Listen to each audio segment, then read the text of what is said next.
Saudara, mulai 24 April esok, pemerintah menerapkan kebijakan larangan mudik di tengah pandemi corona. Salah satu moda transportasi yang terimbas adalah kereta api. PT Kereta Api Indonesia pun melakukan penyesuaian dengan menghentikan operasional sejumlah perjalanan kereta api jarak jauh dan lokal. Di area daerah operasi 1 Jakarta mulai Jumat besok, semua keberangkatan dan kedatangan perjalanan kereta api jarak jauh dan kereta api lokal tidak dioperasikan.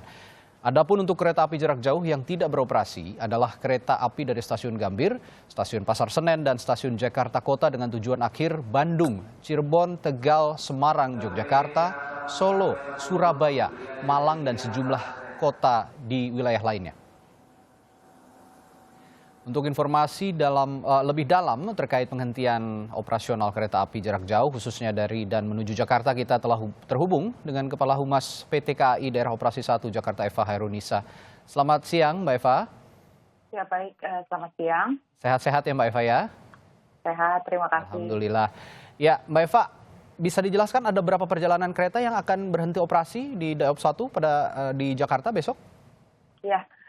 Jadi memang kalau sebelumnya memang sudah terdapat pengurangan ya karena adanya PSBB dari mulai jam operasional dan juga volume penumpang yang semakin menurun. Untuk hari ini seperti misalnya sejak tanggal 10 April itu hanya 4 kereta yang beroperasi untuk jarak jauh di area PT KAI Daob 1 Jakarta.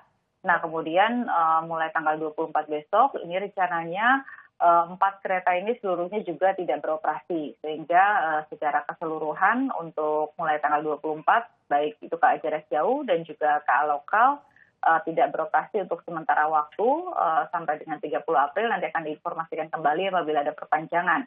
Karena memang kalau kita lihat juga saat ini okupansi penumpang sudah sangat jauh menurun juga ya, artinya sudah cukup banyak yang mengikuti himbauan dari pemerintah. Jadi contohnya, sebagai contoh rangkaian-rangkaian yang beroperasi dari Stasiun Gambir itu sebelumnya ada 3 rangkaian per hari mulai tanggal 10. Ini setiap pemberangkatan okupansinya itu selalu di bawah 30% seperti itu. Jadi rata-rata keseluruhan per harinya sejak tanggal 10 hari yang lalu ya, itu untuk rata-rata volume penumpang per hari di Stasiun Gambir itu sekitar 450 penumpang yang berangkat. Sementara kalau kita bicara waktu normal, di Stasiun Gambir sendiri itu bisa mencapai untuk seperti di weekend, itu bisa mencapai sampai dengan 16.000 penumpang. Kemudian sama halnya yang terjadi di Stasiun Pasar Senen juga. Volume penumpang ini juga sudah sangat jauh menurun, jadi kemarin itu perharinya rata-rata sekitar 450 penumpang dari rata-rata biasanya itu bisa mencapai sekitar 17.000 penumpang per hari. Ya, Mbak Eva, saya juga ingin menanyakan terkait calon penumpang yang sempat membeli tiket ini secara daring atau online dan akhirnya sudah memesan jadwal tertentu untuk ke daerah tertentu untuk menggunakan jasa kereta api ini, apakah ada mekanisme refund atau pengembalian uang pembelian atau seperti apa, Mbak? Ya baik, jadi memang untuk pengguna jasa yang melakukan pembatalan tiket ataupun yang sudah membeli tiket dan terdampak pada pembatalan, ini biaya tiket akan dikembalikan 100%. Biaya tiket akan dikembalikan 100% dan kemudian proses pembatalan tidak perlu datang ke stasiun karena bisa melakukan cukup melalui aplikasi KAI Akses. Jadi misalkan untuk yang belum memiliki aplikasi KAI Akses, yang perlu diingat pada saat melakukan download aplikasi ataupun mengunduh aplikasi KAI Akses, ini pada saat registrasi di akun tersebut, nomor ID-nya ini harus sama dengan nomor ID yang tercantum pada tiket, sehingga proses pembatalan nanti bisa dilakukan. Tapi kalau masyarakat tetap ada yang memilih untuk datang ke stasiun, maka kita sarankan untuk memilih domisili stasiun terdekat dengan domisilinya. Karena memang ada 8 stasiun yang melayani proses pembatalan di area Daob 1 sendiri, seperti misalnya itu Stasiun Pasar Senen, Stasiun Gambir, Stasiun Jakarta Kota, Stasiun Bekasi, kemudian dari Stasiun Cikampek, Stasiun Rangkas Bitung, Serang, dan juga Bogor Paledang. Nah, jadi kalau misalnya sebagai contoh, misalnya waktu itu membeli tiket di Stasiun Pasar Senen. Ya. Nah, untuk pembatalan jika tetap akan ke stasiun tidak perlu kembali ke Stasiun Pasar Senen, tapi cukup memilih salah satu stasiun tadi yang lokasinya terdekat dengan domisilinya. Ya, berbagai kemudahan juga diberikan oleh PT Kereta Api Indonesia terkait pengembalian jika membatalkan ya pembatalan tiket, pembelian tiket ini bisa di stasiun-stasiun yang sudah ditentukan oleh PT KAI. Lalu Mbak Eva, selain kereta jarak jauh, kita ketahui juga kereta lokal berhenti beroperasi. Berapa perjalanan yang dihentikan untuk kereta lokal ini, Mbak?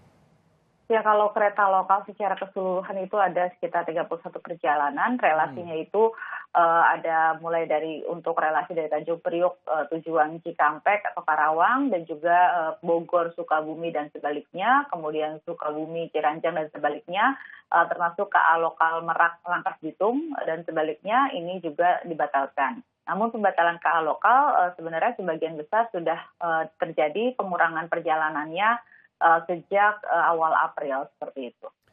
Ya, lalu secara aspek bisnis di dalam masa pandemi saat ini memang semua perusahaan dan juga institusi ini banyak yang merugi. Nah, masa mudik bagi perusahaan transportasi seperti PT KAI ini merupakan masa sibuk, tapi Lebaran ini bakal beda. Ada taksiran kerugian PT KAI khususnya Daob 1 Jakarta karena ada dampak pandemi ini yang membatalkan seluruh perjalanan ke beberapa daerah di Pulau Jawa, Mbak Eva? Ya, hal-hal seperti itu pasti nanti ada perhitungannya ya. Hanya untuk saat ini kami memang tidak fokus untuk membahas berapa kira-kira kerugian yang akan terjadi dan lain-lain, tapi fokus kami lebih ke arah bagaimana dari sektor transportasi khususnya kereta api mendukung semua upaya yang dilakukan oleh pemerintah, baik itu pusat ataupun daerah, untuk memutus rantai penyebaran COVID-19 seperti itu. Jadi di saat seperti ini jangan dulu berbicara untung rugi ya Mbak ya. Yang penting yang terbaik dulu untuk semua masyarakat yang saat ini terdampak dari COVID-19. Betul, itu yang menjadi fokus utama. Ya, itulah yang menjadi fokus utama PT KAI dan sudah memberikan kemudahan juga PT KAI terhadap warga yang ingin refund maupun juga membatalkan perjalanan ke berbagai daerah. Terima kasih Mbak Eva Hairunisa, Kepala Bagian Humas Daerah Operasional Jakarta PT KAI. Terima kasih.